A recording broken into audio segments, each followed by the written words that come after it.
Welcome to Monday Means Community, sponsored by Emergent Savannah. Monday Means Community is held on the second Monday of each month as a way to explore different cultural and civic happenings here in Savannah, Georgia. Is this anyone's first time here at the Bean tonight? Thank you for coming. Is this anyone's first time at an Emergent Savannah event tonight? All right, well thank you all so much for coming. Tonight's panel is something we're incredibly excited about. Deeply local, a look at what's sacred here in Savannah. Just a quick few housekeeping details, and I'm going to turn it over to the people you came to see. The evening will run for about 50 minutes with a 15-minute Q&A afterwards. Just hold your questions till the end so that you can hear everyone sort of give their piece of mind. Afterwards, we will head over to the American Legion for further conversation. Just a few quick things. If you're not on our mailing list, it's there in the back. Please sign up. We won't spam you. We're just going to let you know what's going on. If you like what you see tonight, please come on out to our next Monday Means Community, which will be held on April 11th. It is about the influence of LGBT culture on here in Savannah. We will be featuring Robert Bush, Alvin Alley, and a few more folks you're sure to enjoy. And now a really quick question. Have you ever thought about hosting an Emergent Savannah dinner? If you've ever had this strange and wonderful thought, please come see me or Tom Kohler. We would love to talk to you about it. But enough about that. Tonight's event is asking for longtime Savannahans what it is that they believe is sacred about Savannah. Change is inevitable, but what is the difference between good and bad change? When does change add on to our uniqueness as a town, and when does change just kind of make us everyone else? I'm going to open the evening, and I want to introduce our facilitator, Daniel Carey.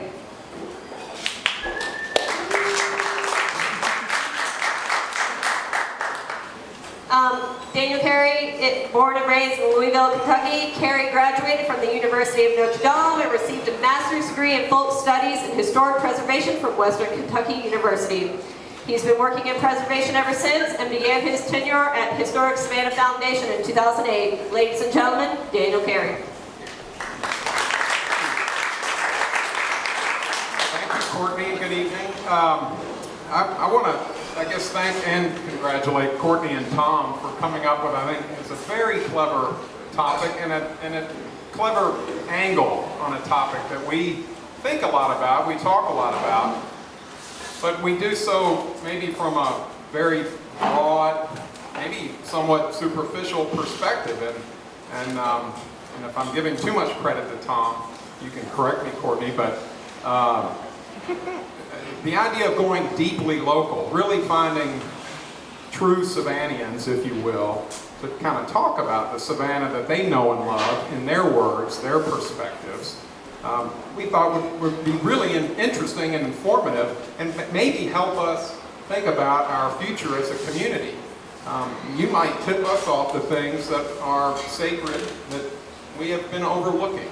But I'm sure it'll be stimulating, and we have this terrific panel this evening, so my job is just to not put this in the ditch. I think if we just let them talk and then let you all talk and ask questions, we should be in really good shape. But I think part of what prompted this has been really a series of changes, a spate of development in and around downtown, a lot of hotels. There's a very healthy rise in tourism, and I participated in a tourism management panel, I think last year about this time. And so there's this, what I would call a creep of advancement. And that has pros and cons to it. And this isn't really whether it's good or bad. This is really about what's at risk and what do we need to be paying attention to.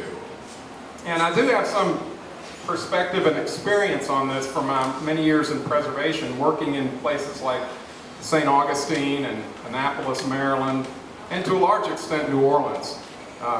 Those are great cities, but they've all experienced some pressures. Different kinds of pressures, sometimes natural disasters, sometimes development, sometimes both.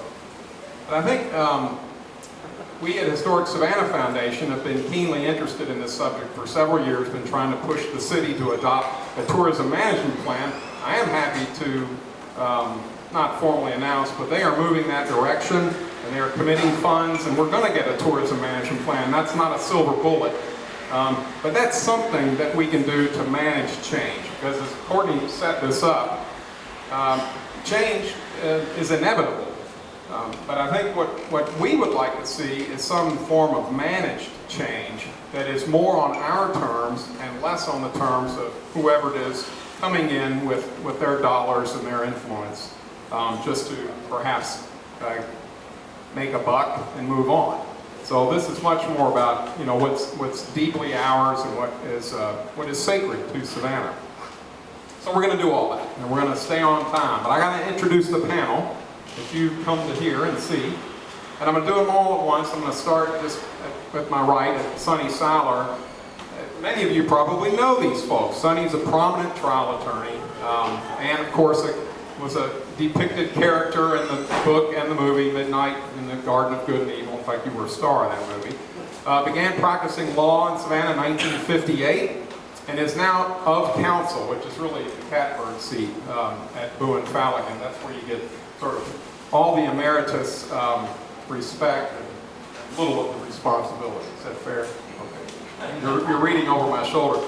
You know, this is the thing I got to ask you about. The owner of, you know, UGA, University of Georgia, Bulldog mascots, but it's sort of like you didn't have any other children, and I know you did, because Swan is a friend of mine. And so you and your wife have done great things, and you're good citizens in this community. As I told him earlier, when I was new to town, he and his wife warmly welcomed me, and I appreciate that. So Sonny Seiler is here. Next, we'll go down to the end, Huxley Scott, the original golden voice of Savannah. Huxley's a native of Savannah, began her career as a jazz vocalist in 1973, which is the same year we got our local preservation ordinance, Huxley. During the next 14 years, you performed with many of the area's premier jazz ensembles and symphony orchestras, the original vocalist for the Savannah Jazz Orchestra, and worked for a number of years as the featured vocalist for jazz great and Savannah resident Ben Tucker. May he rest in peace. You're a staff member of the music ministry of Overcoming by Faith Ministries in Savannah, and she was inducted into both the Savannah Tribune, the Gospel Hall of Fame, and the Coastal Jazz Association Hall of Fame. We're glad you're with us this evening, Huxley. I've heard you many times, but I've never been able to meet you, so I'm pleased to do so. Thank you. And then Eric Brown. Eric is a cultural advocate and former graduate advisor for the Chatham County Youth Commission. Also served as the medical manager coordinator with ACC Healthcare in Albuquerque, New Mexico. I spent a lot of time there. Servicing National Guard troops across the nation. Eric is a travel agent with Extreme Travel. I don't know if you do extreme things on Extreme. Okay. And is the founder of Dilated Music, which I guess is the opposite of constricted music. So, all right, very good. And then last but not least, my new friend Betsy Bull. Betsy, no relation to Bull Street, but grew up exploring the squares of downtown. A fine artist, and recently received a BFA in fibers from SCADS, who worked in one of my favorite buildings, Pepe Hall, on Chatham Square.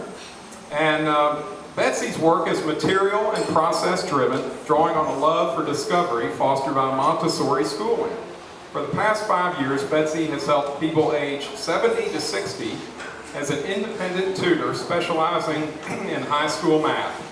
She employs her eye for design, problem-solving skills, and knack for note-taking as part of Emergent Savannah. She was a critical part of assembling this panel, and I would say as one of those rising stars. We may be talking about you or getting you on this panel 50 years from now or something. When you're one. All right. Now, Huxley, I'm going to start with you, so I'm teeing you up, friend. And we're going to be really simple and straightforward. I don't want to lead you too much. I want you to fill in the blanks. We're going to start with this. What is sacred to you in Savannah? Could be a place or something else. Could be tangible, intangible. But to you, what is sacred in Savannah? That lion on Bull Street. What is it? Bay Street. The lion. That's, yeah. Excellent. You're going to keep us on time all night. That's good. All right, so you're talking about the fountains and the griffins? Yeah, Okay. as a kid, Yeah. it just meant something to me to see the water coming out of his mouth. I don't know why. Right. But that and one of the other things, the bridge, it's gone. Oh, the old town. Yeah, that Yeah. was built the same year that I was born. Okay. And music. And music. Yes, we have a great music Very community. good. Yes. All right, thank you. Sonny, I'm going to ask you next. What's sacred to you? I think the history of Savannah, and we jealously guard it, and we should.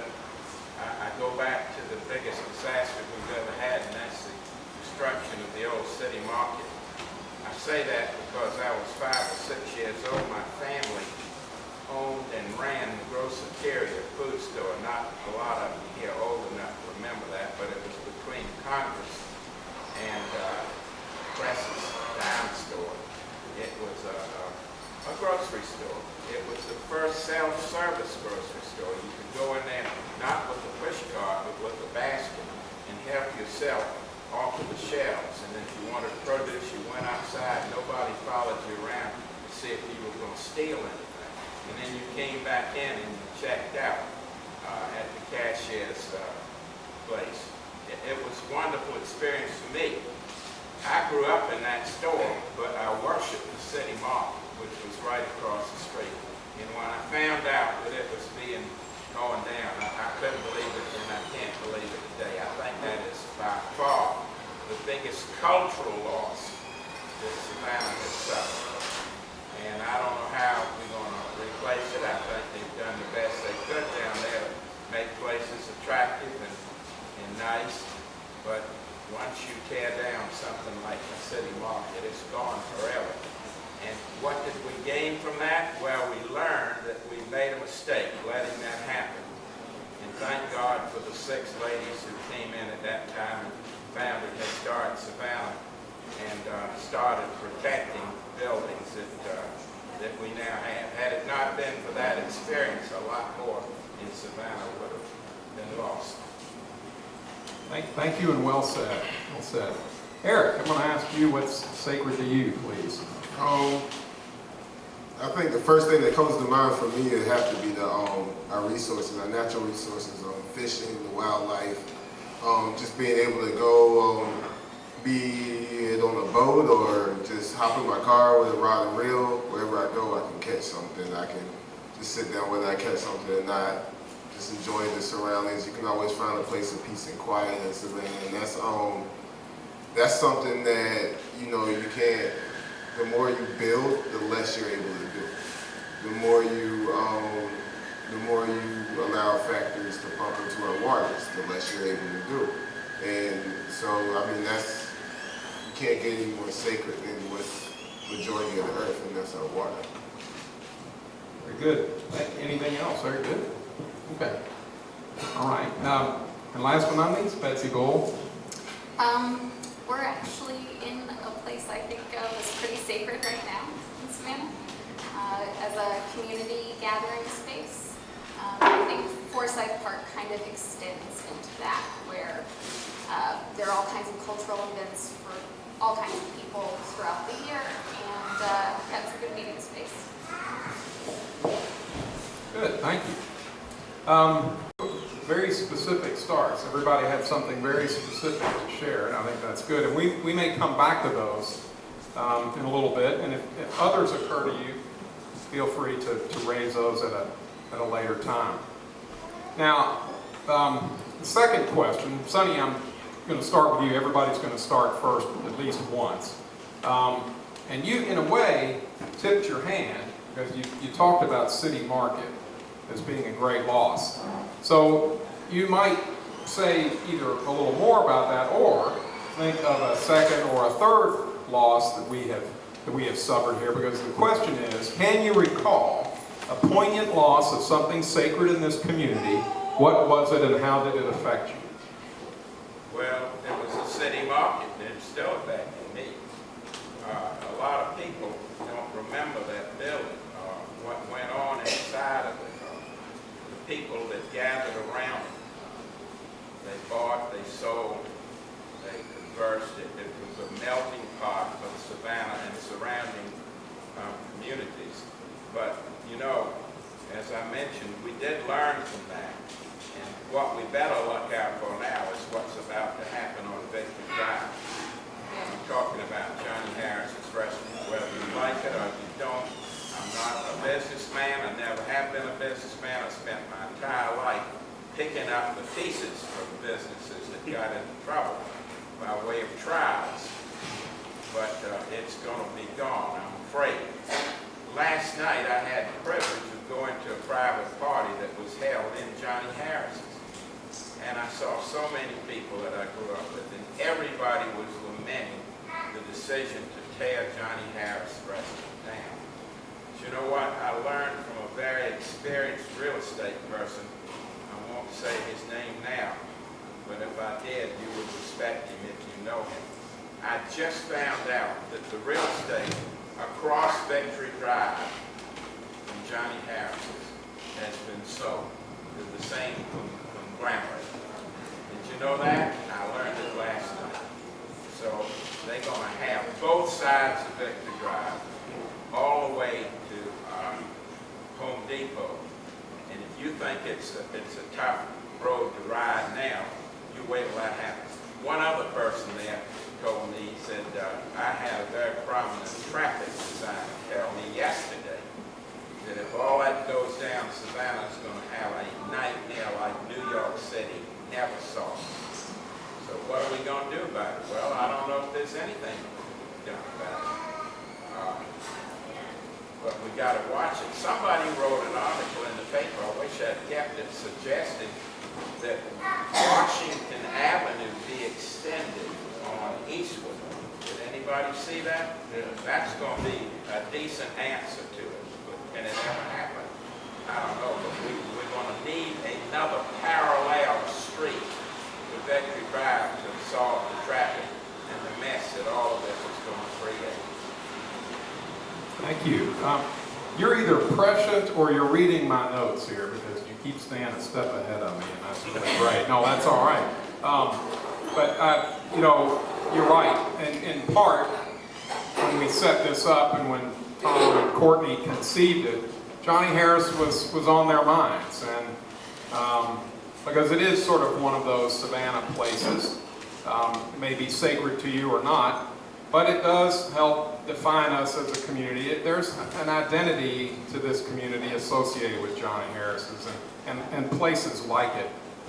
And so, again, you've answered that very well. So I'm going to ask Huxley if you would answer the same question. Can you recall a poignant loss of something sacred in this community? What was it and how did it affect you? This is kind of small, but I grew up in a Savannah where East Broad Street between maybe Gwinnett and Liberty was like the hub of the community. There were just tons of people on that street all the time.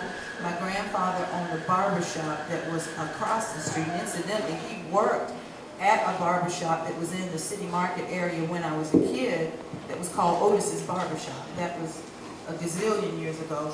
But there was the East Side Theater, which was one of the two theaters that African Americans were allowed to go to. This is where I grew up. There was the East Side Drug Store. There was a store called Siegel and Sons where we bought our Easter clothes from. There was a grocery store called Carella's Brothers, and that was all before you got to Gwinnett Street. And I watched that neighborhood change, because I'm talking about that was going on when I was a little girl, and it was just the place to be on Saturdays. And one by one, those things closed. The East Side Theater is just a big, horrible looking building. I think it has Hungry World written on it.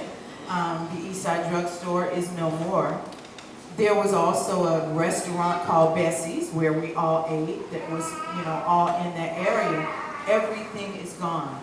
My daughter still works at a barbershop like my grandfather did. It's the same name, Modern Barbershop. It's a block down, but I watched that whole neighborhood change. That meant safety for me, all of those things that I mentioned, and it's not there anymore. So I almost feel kind of displaced when, you know, the familiar is gone. Would you say, actually, was it I mean, you identified your childhood with that, growing up there. So, does that feel not like a violation, but just something missing, like a pit in your stomach, a pit in your heart? Or... Honestly, can I really be honest? Please. It's almost somewhere between a violation and something missing. And those are things that I can't get back. That feeling of safety, all of that, I can't have that back. All right, thank you. Betsy Bull, poignant loss in your short, happy life. What did it mean to you? Some things have happened. I would say I definitely regularly miss primary art supply and kind of the Robin Reader, the things she did on Broadway Street. And I also really miss the tea room on Broadway Street. And how do those losses or absences make you feel? Just kind of thinking about places that I went to consistently growing up, places that helped me kind of realize, this is what artists buy, or, you know, just different parts of that experience, I guess. And also seeing what they're replaced with or not replaced with, and that local business kind of going away. That's what's sad to me. Good. Very good. You are wise beyond your years. All right, Eric. A poignant loss, something sacred, and how did it affect you? When I was looking over this question, I kind of was thinking on the same as the two to my right. We're talking about one, what's going on with Broad Street now, and just around the city, and as Sonny was talking about with Victory Drive, we're selling our city away. Like, it doesn't make any sense. Like, we're all here. We have capable business owners. We have capable everything. Just because somebody with big bucks comes from out of town, like, we're literally selling our city away to outsiders. And another thing that I was looking at that we kind of lost as a city is we kind of ride on the city being a culturally music city. We're not anymore. I've seen artists come from New Orleans, New York, all over the country expecting to find cultural music here, and it's not here. You go downtown, you don't hear it. There's no jazz. There's no blues bars that are in the main Congress Street corridor anymore. We sell our music at top 40. We're selling our streets to big bucks. And like the other thing I was looking at is life. Right? We have a huge problem in this city. We are killing each other, and that's something we can't get back. So I mean, there's a lot of loss that happens in the city that we need to either put our foot down or we're not going to have the city left. Thank you. Thank you for pointing out something extremely obvious, and yet we managed to overlook it, but it's the most important thing, and that is life. We are devastating each other, and we're losing literally ourselves, and really it begins and ends there. So it's not just about stuff, it's about people. All right, now, this question will sound similar, but it is different. And Eric, I'm starting with you. It's your turn to go first. And it is this. What is a mistake that we need to learn from to either not repeat, or if it's not too late, can we correct it? So there are some things that we've done in the past that maybe are irreversible, like the loss of city market, as Sonny pointed out. On the other hand, there are other venal sins that we've committed, and maybe they can be corrected. So Eric, I'd be interested to know if there's something that we can learn from, either not repeat or correct. I think there's a kind of feeling in Savannah that there's different parts of Savannah. Like, speaking of crime, people say, oh, that happens over there. As if like the Savannah border stopped and now you got over there Savannah. Or you got where money is in Savannah, oh, that's over there. But as if this part of Savannah stopped and now you have money Savannah. No, it's all one city. And I think if we want this city to actually be able to grow, then we have to realize that there's only one Savannah. There's one border. There's no separating border. There's no over there. We can't say, oh, we're not worried about that over there or anything like that. And that's a mistake that has happened pretty much all my life in this city in some way, shape, or form. Be it dealing with people in a black neighborhood or my friends at BC, you know, there's a lot of things that I go, hey, you know what, like that's here. So I think that's a mistake that happens and we can stop. It takes each person, you know. And if you'll allow me, I want to press you just a little bit on that.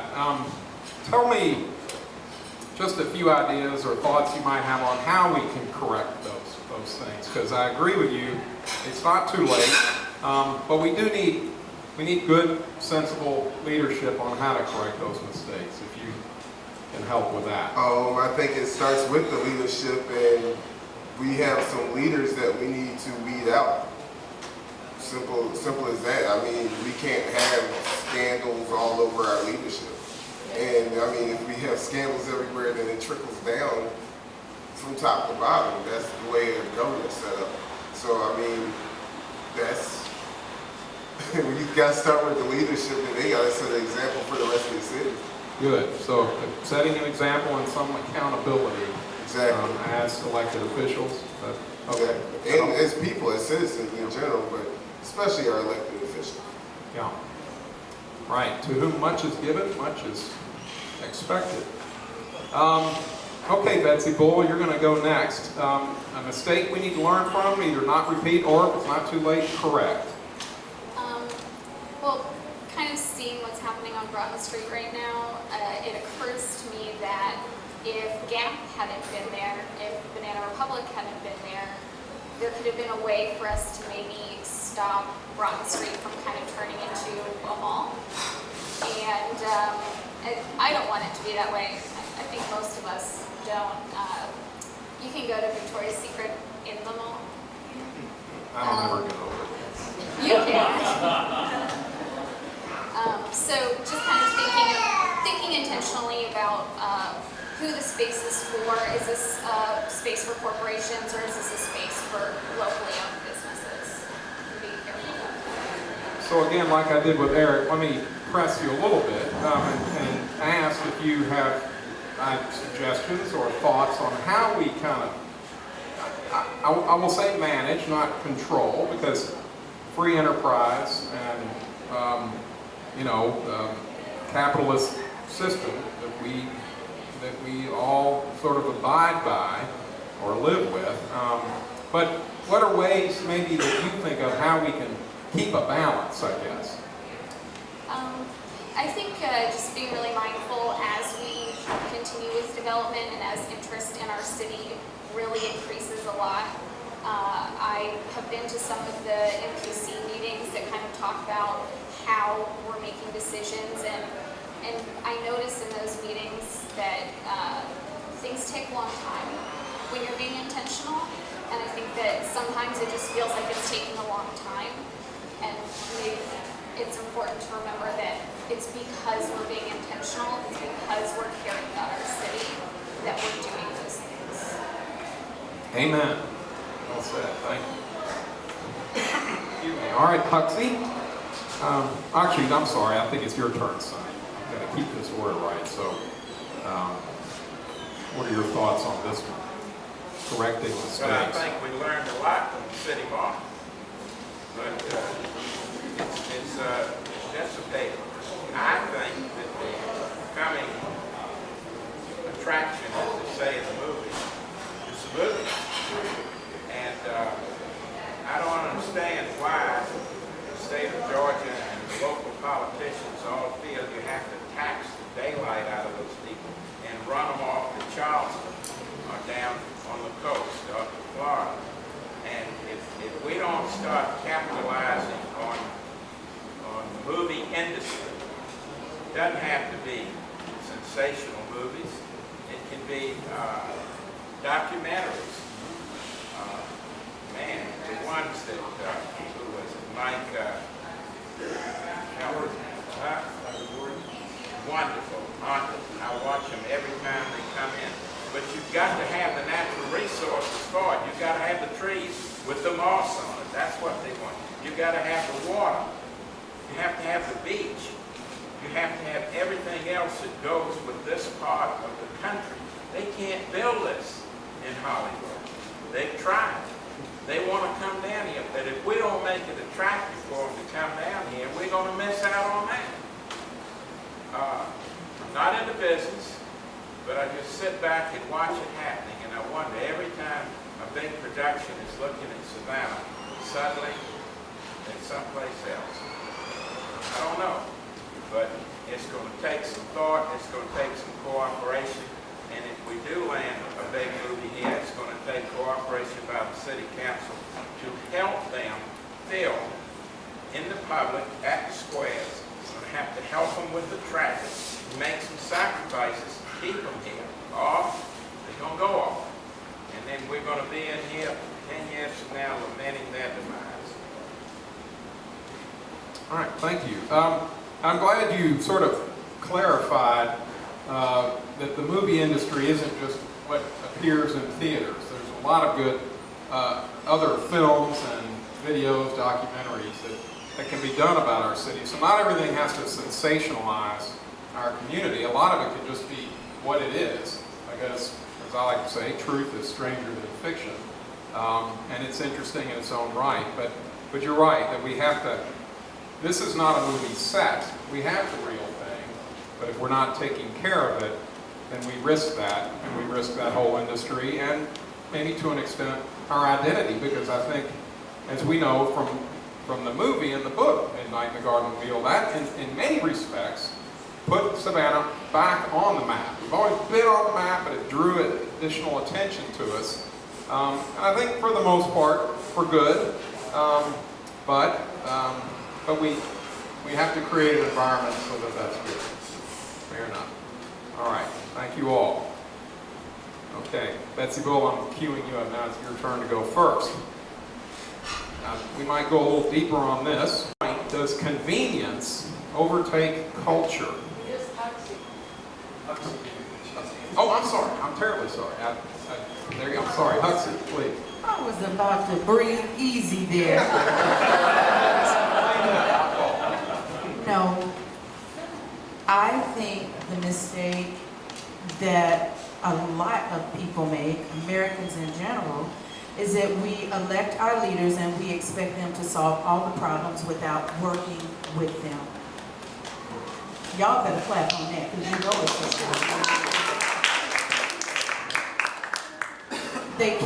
they can't do it alone, and they can't be left to themselves.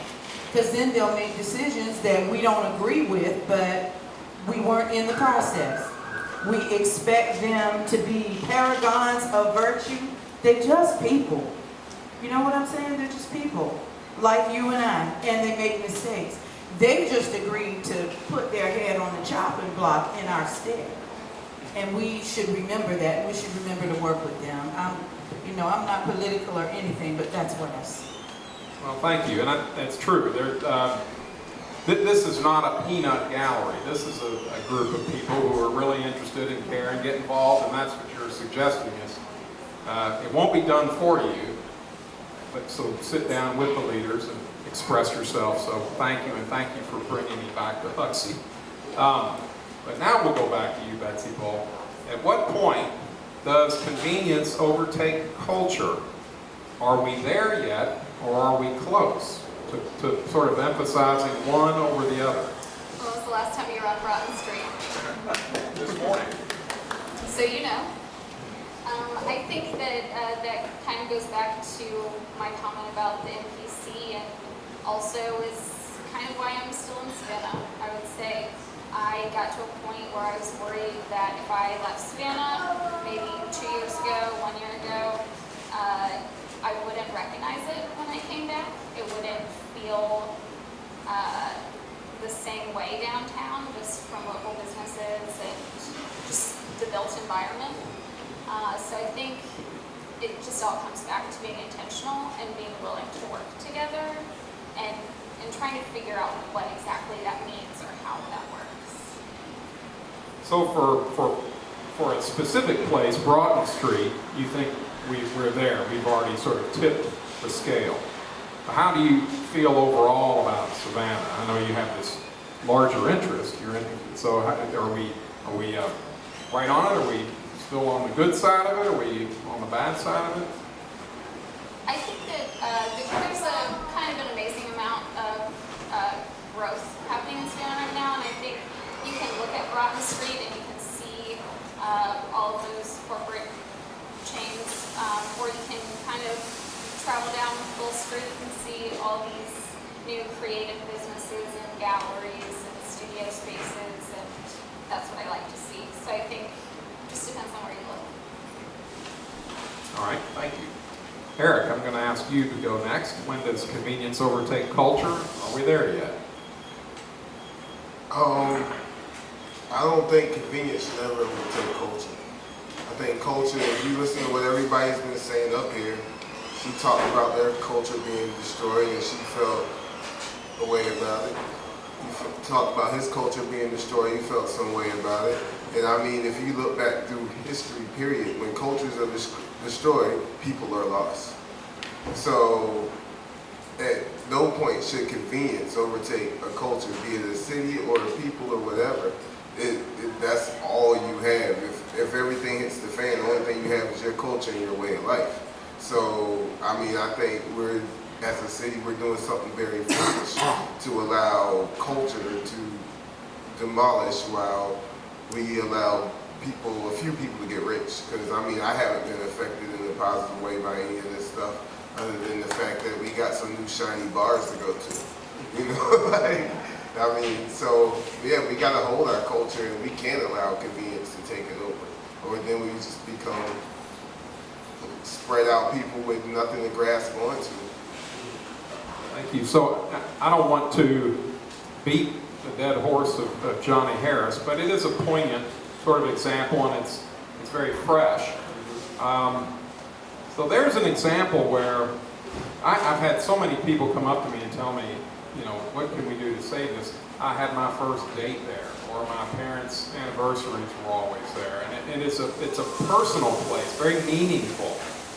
However, it is in the, if I had a map up here, it is in the great undesignated, unprotected area of Savannah. In other words, there is no local historic preservation district or any other overlay, for that matter, that would protect it. So, I guess my question is, if this convenience rage, if you will, is sort of threatening, jeopardizing things, I'm back to the, okay, what do we need to do now to sort of hold that at bay?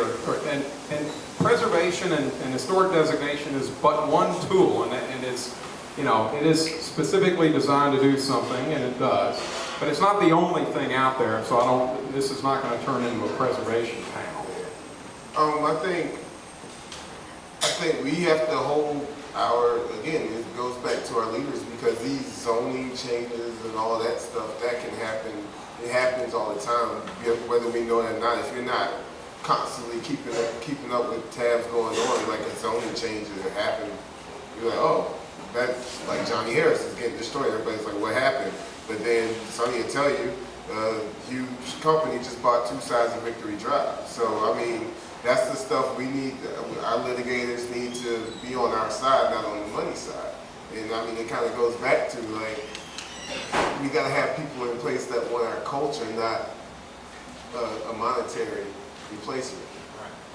Thank you. Okay, Huxley, what are your thoughts on this? This is small again, but when you asked that question, this was the picture that came to mind.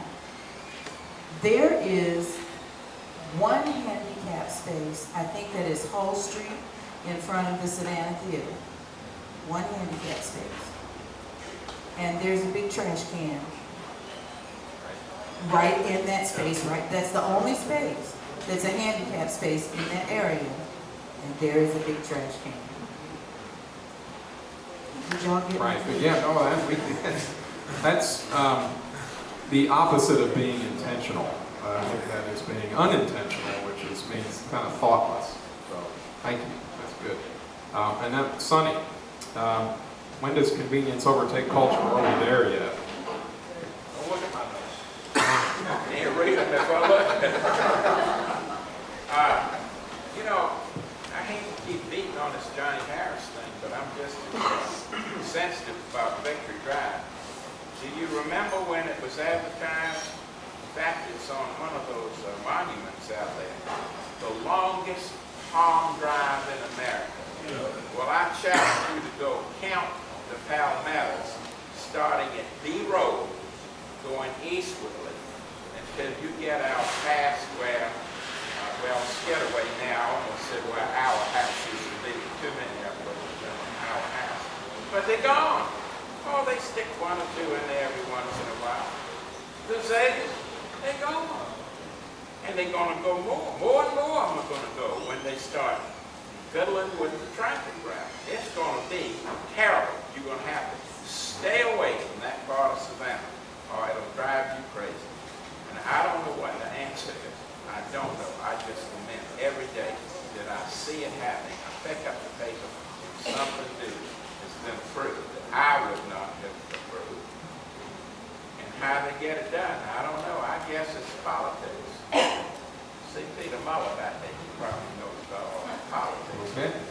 Well, you know, it seems Victory Drive, it seems like an unfitting demise to something that had a very noble beginning, which was to honor the World War I veterans, and to put a palmetto in the ground for each of Savannah's World War I veterans. And it's just a shame, to say the least, to have something that started out so great to be whittled away at, slowly but surely, to the point of non-recognition, and perhaps more on the way. So, all right, thank you. All right, and we have one more question, and then we're going to turn the tables and let you all have at us. But my last question is this, and it doesn't matter who starts. It can be who's ready to go, because everybody's taking a turn. What would you go to the wall to fight for? And I'm talking about today. Something out there, whatever it is. What are you going to go to the wall for and fight to save? Anyone? I think it's the children. That's all. I mean, that's all. I mean, at the end of the day, like, we're all gonna die. There's gonna be somebody left here to carry on. And so, are we gonna set them up for failure, or are we going to lead them a way that we know that when we're on our last days that our children are fine? And not just talking about money. You're talking about if they hit rock bottom, they have a firm foundation to stand on, you know? And that's all we can do, is try to make a better future and not have to repeat the same mistakes over and over and over again. As obviously is going on, as you see generations upon generations sitting up here telling you the same thing. Our culture is getting demolished, and more is getting infiltrated with money. Thank you. Anyone else? What are you going to go to the wall for? I would go to the wall for the bean any day, any day. Have you racked up a big tab here or something? I try and pay up every time I leave, just keep things straight. I think also it would be nice to see the city pass some regulations or something that would make it a little bit easier for small businesses to open. I've heard a lot about local businesses having issues and it taking months or a year maybe to open a business, and unless you have a lot of money behind you, you can't wait that long. And then to see corporations kind of moving in really quickly, almost overnight feeling, kind of, it seems like that balance is very off. Good, thank you. Sonny or? You spoke for me, the children, because I thought about that for a while. And to save the children means that we save our future, so I have to agree with you. You want to talk about Johnny Harris? No, I won't go down now. That's all right. Okay, well, good. Let me just add that I have been to a couple of these and participated in one, but just from the quality of and clarity of the answers, I think this is one of the best ones because I, as a sometimes bureaucrat, have to get into that bureaucratic ease, and you all just spoke so plainly and so clearly. I thought it was terrific. We should only have deeply locals on these panels all the time. Anyway, thank you. Well done.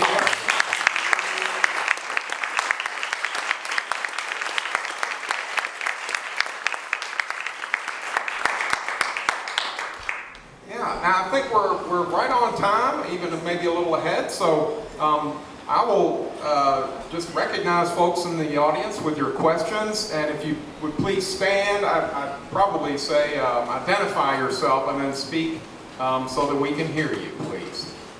Yes, yes, sir. Yeah. My name is Jeff Hoffgang. I've lived in Savannah for a few months. Turning back the clock, what could we do, or should we have done as a community to prevent Broad Street from becoming what it has become now? What have the citizens done?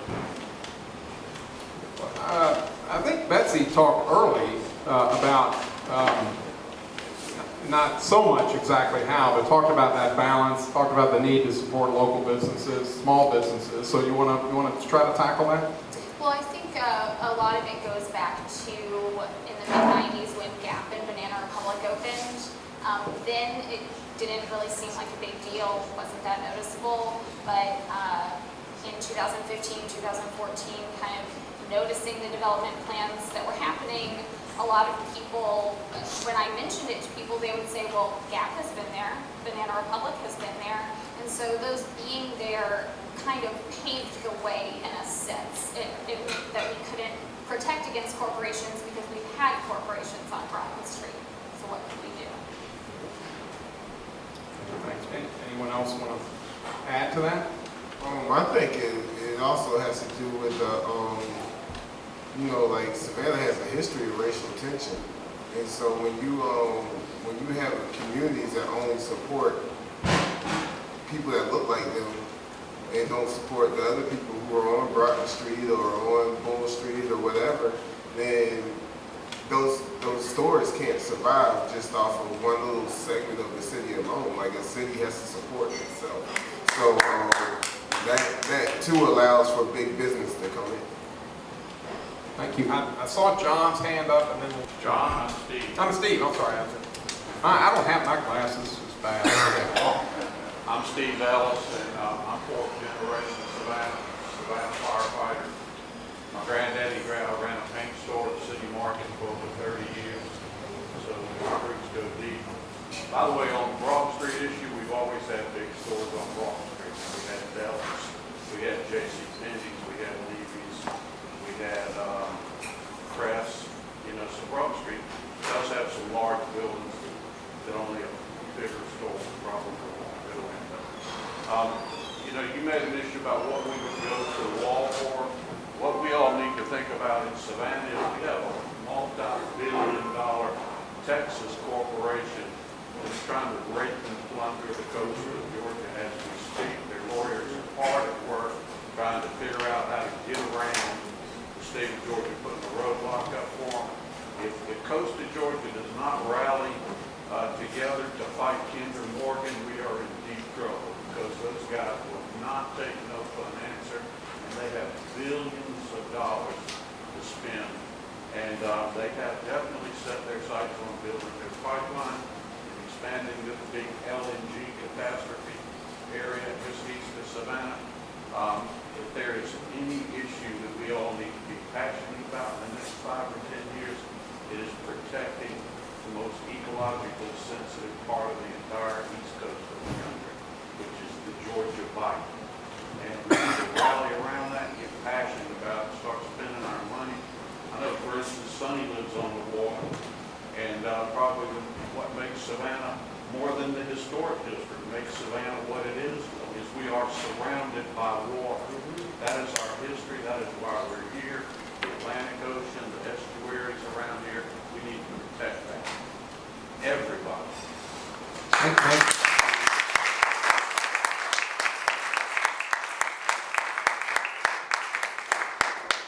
Always good to have sustained applause. Would that go as well as far as, of course, the offshore drilling that's proposed as well, right? So it's not just pipelines, but there's potential for offshore drilling for oil as well. And I assume you're lumping that in. Yeah. Look how they ruined the coast of Louisiana. But with their offshore drilling, they'll do the same thing here. Thank you. Yes. Hey. My name is Tiffany Miller. I've been a 10-year resident in Savannah. I've witnessed all sorts of aspects of Savannah, starting with SCAD and then becoming a Savannah resident. I kind of want to harp on kind of community involvement and circulation, like with Broad Street. I worked on Broad Street myself at Gap, and I worked with locals. It is providing jobs. But I also do feel like a more business, local presence needs to happen and we need to bridge things together.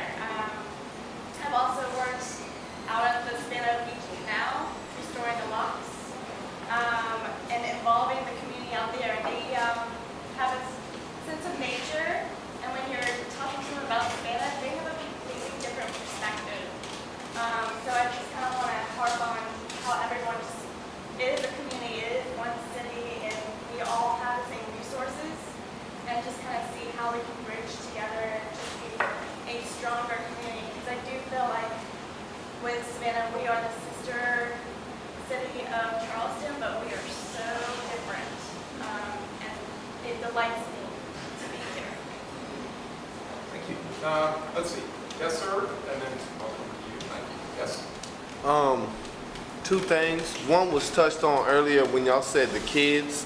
I wanted to know, I would like to see Savannah come up with something or understand, or what could y'all say we suggest that Savannah do as a whole to reach the kids. Now there's programs such as AWOL, All Walks of Life, a music program that went into schools to teach kids things such as music production, say beat making, recording, things of that nature, to the Big Brother, Big Sister program has even lost funding here in Savannah. And to, what are we going to do besides sending more police into these communities to reach these kids, to teach them the arts, to get them the physical activity, and also on another note, so that way when they become adults, they aren't the people that just shooting when they leave the club and things like that. And what are we going to do as a community to make sure that everybody still has a right downtown, because as they're also, washing away the stores that, we go to at night, they're also washing away the bars that come at, that we go to during the, the night times, when everybody goes out, because there's not too many particular places that want to see you, especially if you're asking for Hennessy, which I find is a top shelf drink, but a lot of people are purposely not serving anymore. What are we going to do to involve everybody from these communities and not be scared of one another? It's something I would like to know. Thank you. Yeah, I will say, and it's not peculiar to Savannah, but I think a lot of cities are really good at sort of treating symptoms, but not much in terms of the real root of the problem. So we tear down Meldrum Row to put up a police station to serve Kyler Brownville. We're not really doing anything in Kyler Brownville to get to the root of the crime problem, which is joblessness and poverty and things like that. Yeah. Yeah. I think the actual root of the problem, especially in the African American community, is people don't know who they are. Even our history books don't tell us who we are. There's no education, and there's no way a person can be prideful about himself and have respect for himself unless he knows who he is. There's no way another culture can have respect for a culture without a history. So when we look at history books and you grow up through school learning that, okay, we came over as slaves, there's millions of years of history before that. You know, so like when there's ignorance, ignorant things happen. When there's knowledge, when there's pride, everybody can say, oh man, that's awesome. I mean, it's the perfect week to show you. Look at St. Patrick's Day. People are prideful of themselves and everybody comes out and enjoys that pride. You know, and that's just something that as a community, I take it personally. Like if you follow me on Facebook, you'll see I do this for my culture. I post it at least once a day. Like, and just for a simple fact, like I try to post positive things, showing knowledge that we don't get to see on a regular basis that could uplift a kid looking like, oh wow, I didn't know the filament of a light bulb was made by a black person, because the only thing we hear is how the light bulb is made. You know, like it's just simple stuff like that that could really uplift a community through the brain, not through fear of a police officer or detention or anything like that. You can't grow with fear. Fear suppresses. Thank you. Yes, sir. Then I'll get you. Yeah, my name is Daniel Malone. I was just thinking about the economic development on Broad Street and Park Street, River Street, and thinking that instead of talking about how things should have been or, you know, what we're losing, why not try to develop things in places that could be subsequential, like Waters Avenue or Starland, Drayton, and places that can be artisan districts where we can have our coffee shops and our boutique stores and things that are getting bought up in downtown, which I think is fine. I mean, I don't miss the boarded up windows and the rundown buildings, and you know, I shop at Gap from time to time. But if I had an artisan district, say on Waters Avenue, where I could go to a coffee shop and see a band play and buy, you know, a thrift store shopping or whatever, that would kind of bridge the gap of what we're talking about. And obviously, what you're saying about education, that's in any town we go to, that's going to be the fundamental first thing that we think about when you want to change anything. We have to educate our children, we have to educate each other and ourselves. Everyone should be teachers and students, always. But when we're talking about economic development, I'd rather not see it as such a one-sided conversation about, you know, what we don't like about what's happening. Let's talk about where there is a place where we can get into, like how we can move some of these things, how we can change, and so that we'll have a commerce area downtown where you can go to Urban Outfitters, but then we'll also have other places where we can go for, you know, more artistic stuff. That's all I wanted to say. We're going here, and then back there, and then here, and then here. We have 4 to go, I think. I'm a native Savannah, but I've been living in Dayton, Georgia now for 29 years. But I was raised in downtown Savannah, and I went to school here in a small school in Savannah. And as a little girl, I remember a story. We were studying Philadelphia in the city of brotherly love, and I was the only sister with 3 older brothers, so a little bit of a tomboy. And I said, no, Savannah is the city of brotherly love. The story that we have here is so monumental. I mean, it's just so touching. And to have treated this great man the way that we did is disrespectful. 2 years ago was the 275th anniversary of this man's death. And I put together, rather hastily, probably way too late, but I put together this ceremony commemorating this man's 275th anniversary of his death. It was just a simple ceremony. It was a wreath-laying ceremony. There was music, there was prayer. And then we laid the wreath in the center of Wright Square. This funeral that took place 275 years ago was a military honor funeral the British gave to this great man. In the late 1800s, they found it important to honor a man, the grandfather of the founding Girl Scouts, a banker, founder of Central Georgia Railroad, a great man. A lot of the spot that was this other man who had died 275 years ago, this spot. Some people say, well, it's a few inches here, it's a few inches here. Yes, it's the center of the square. All I know is we have done a terrible, terrible dishonorment to this great man. And we continue to live with this. Now, I don't know if anything's going to happen in my lifetime. And I don't know if it's going to happen in another person's life, in my children's lifetime. But I do know it's very important that we understand what we did to this man who went across the Great Pond in Britain, who studied, who held himself up with dignity. He was a great man. He came back. He asked for them to teach his people about their God. He built this place, the schools, so they could be educated. He did all these things. But years go by, and we forget. The Indian Removal Act removed our natives.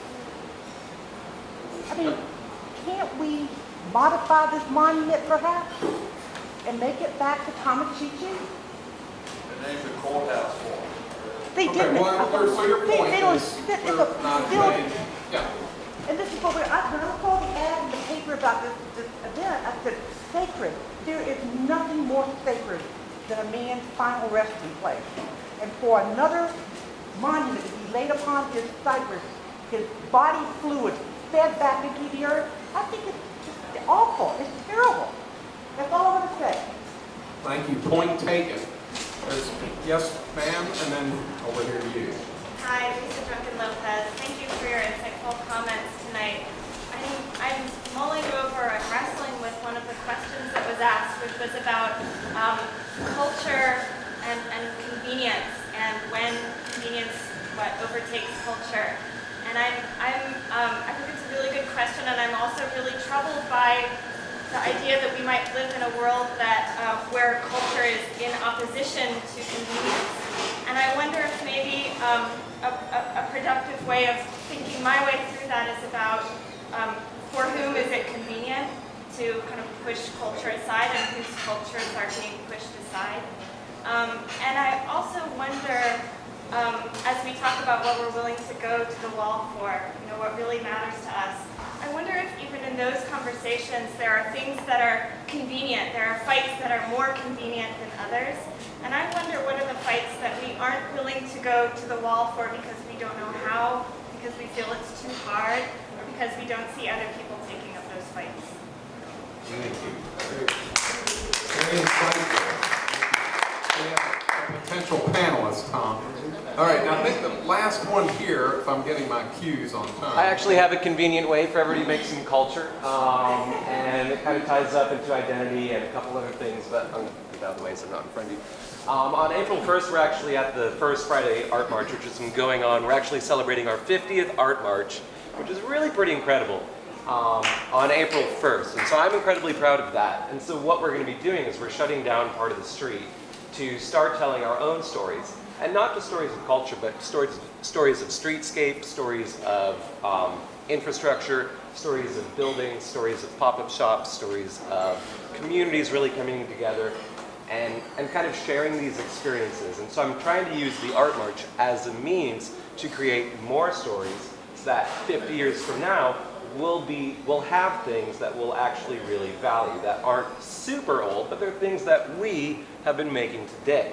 So I invite you all to come out on April 1st to the Art March and celebrate the 50th one. I think it's very exciting. And that, the Starland District, that is where that's happening.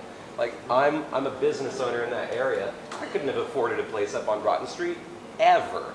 But I absolutely am able to afford a place in the Starland District, and it's great. We're able to come together. I know every business owner on that property or on that strip, like everybody. It's really, really quite incredible. If I need a cup of sugar, I know where to go. So I just want to say that's where it's happening, and we do need to start looking forward into creating the stories for the future. Great, thank you. That is forward looking. Concise and poignant. That's a lot of pressure. I think, my name is Ted Eldridge. I think it ties together all the answers you gave in the questions, but I ask it as a question. We do have one area that still has not been made into an absolute mistake since the first mistake, when they literally severed neighborhoods and destroyed culture on the west side by bringing the flyover in. So we have the west side, and as I am reading everything, it's not fully decided what's going to be done there. That's a huge area of Savannah. Do you have thoughts, as people who have Savannah deep in your heart, as to what direction we should go in developing the west side from here? I'm going to thank you. Huxley, you know, the West Broad was the heart of the African American community and retail district, and could be again, and there were lots of laments about what's been lost on East Broad. Do you have any thoughts about West Broad? Well, now see, that's an interesting thing because the African American community during the time that I grew up was sort of like divided, and I was an East Side person, so that was a hub. But there was a theater on West Broad. There was a store. It was called Yakum and Yakum, and that's where we kind of did our Easter shopping. There was Thrifty, but yeah, that was a place, but it's not a place that I spent a lot of time in. But yeah. Well, good. Yeah, Eric, that has yeah. possibility. I guess West Broad Street kind of rings a bell in my head because I just happen to be the son of the person who's very involved in changing the name to Martin Luther King Jr. And I think when we look at the possible development of the west side of Savannah, we have to look at the upbringing of the people who currently live there. We can't do it like we did on the east side where, I mean, you walk down Park Street, down Atlantic, 10 years ago, it looks completely different. We have to keep those people there because that's how you build a city. You can't just move people and bring in people with a little bit more money and say we're building up a neighborhood. That's not building up a neighborhood, that's kicking people out. So like we have to come up with, I mean, I don't know all the answers to how to strategically do it, but I know like we're not going to be building if there's still somebody suffering that, and we just move them out of that area and now that area is doing fine. There's still that person or those people or that family that's still without. If you're saying anything to add to that, you don't have to, but you may. I'm sitting and I'm learning. Okay, that's great. That's what we're all doing. There was a question that he asked about what could be done to help the kids, because I don't think that was really covered. But there are programs that could be created to work within the community centers. I know that's what I did with singing. You know, I had little classes in the different community centers, and there are all kinds of, we have a wealth of people here in Savannah from a lot of different occupations that could volunteer their time and go in and give those kids possibilities. That's one little way, but there are community centers everywhere, and you could work within those. But I didn't think that was fully addressed. Okay, good. Thank you. Yes, last salvo. I'm getting waved off over here. So it's gonna. Here's the thing. Again, not to put too much pressure. It has to be great, or we're all gonna remember that. The gentleman before me here, I have a question. My name is Jim Moore. I live down by African Village, and in the past year, this organization, Emergent Savannah, Emily and others, brought together a lot of people who were having a dialogue with each other, not debates, talking with each other, not acting. My concern and my question is simply this: is anybody listening beyond the beat? Are the people in this community paying attention to what's taking place here? Yeah, thank you. Because this is your own program, it's a terrific program. But before I turn it over to you, let me just say to Huxley and Betsy and Eric and Sonny, thank you very much. Outstanding panel. I don't think I put it in the ditch. That's all I had to do. You all took the show, so thank you.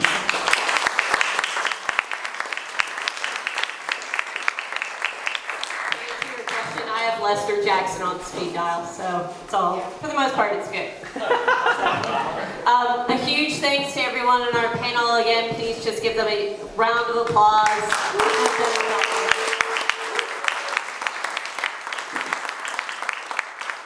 We are headed over to the American Legion for a few well-deserved beverages. Please join us and keep the conversation going. Thanks so much and have a great evening.